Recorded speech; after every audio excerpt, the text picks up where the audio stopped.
कौवा और कोयल की कहानी। सालों पहले चांदनगर के पास एक जंगल था। वहां एक बड़ा सा बरगद का पेड़ था, जिस पर एक कौवा और एक कोयल दोनों अपने अपने घोंसले में रहते थे। एक रात उस जंगल में तेज आंधी चलने लगी। देखते ही देखते बारिश शुरू हो गई। कुछ ही देर में जंगल का जो भी था सब बर्बाद हो गया। अगले दिन कौवे और कोयल को अपनी भूख मिटाने के लिए कुछ भी नहीं मिला। तभी कोयल ने कौवे से कहा, हम इतने प्यार से इस जंगल में रहते हैं, लेकिन अब हमारे पास खाने के लिए कुछ नहीं है। तो क्यों न जब मैं अंडा दूं तो तुम उसे खाकर अपनी भूख मिटाना, और जब तुम अंडा दोगे तो उसे खाकर मैं अपनी भूख मिटा लूंगी। कौवे ने कोयल की बात पर सहमति जताई। संयोग से सबसे पहले कौवे ने अंडा दिया और कोयल ने उसे खाकर अपनी भूख मिटा ली। फिर कोयल ने अंडा दिया। कौवा जैसे ही कोयल का अंडा खाने लगा तो कोयल ने उसे रोक दिया।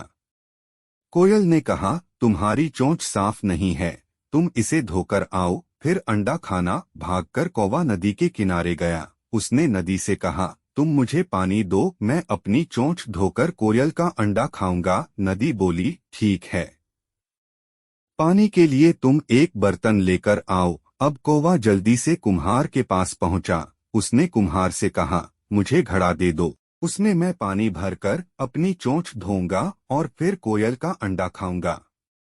कुम्हार ने कहा, तुम मुझे मिट्टी लाकर दो, मैं तुम्हें बर्तन बनाकर दे देता हूँ। यह सुनते ही कौवा धरती माँ से मिट्टी मांगने लगा। वो बोला, माँ मुझे मिट्टी दे दो, उससे मैं बर्तन बनवाऊंगा और उस बर्तन में पानी भरकर अपनी चोंच साफ करूंगा। फिर अपनी भूख मिटाने के लिए कोयल का अंडा खाऊंगा। धरती माँ बोली, मैं मिट्टी दे दूंगी, लेकिन तुम्हें खुरपी लानी होगी, उसी से खोदकर मिट्टी निकलेगी। दौड़ते हुए कौवा लोहार के पास पहुंचा। उसने लोहार से कहा, मुझे खुरपी दे दो, उससे मैं मिट्टी निकालकर कुम्हार को दूंगा और बर्तन लूंगा। फिर बर्तन में पानी भरूंगा और उस पानी से अपनी चोंच धोकर कोयल का अंडा खाऊंगा। लोहार ने गर्म गर्म खुरपी कौवे को दे दी। जैसे ही कौवे ने उसे पकड़ा, उसकी चोंच जल गई और कौवा तड़पते हुए मर गया। इस तरह चतुराई से कोयल ने अपने अंडे कौवे से बचा लिए। सीख।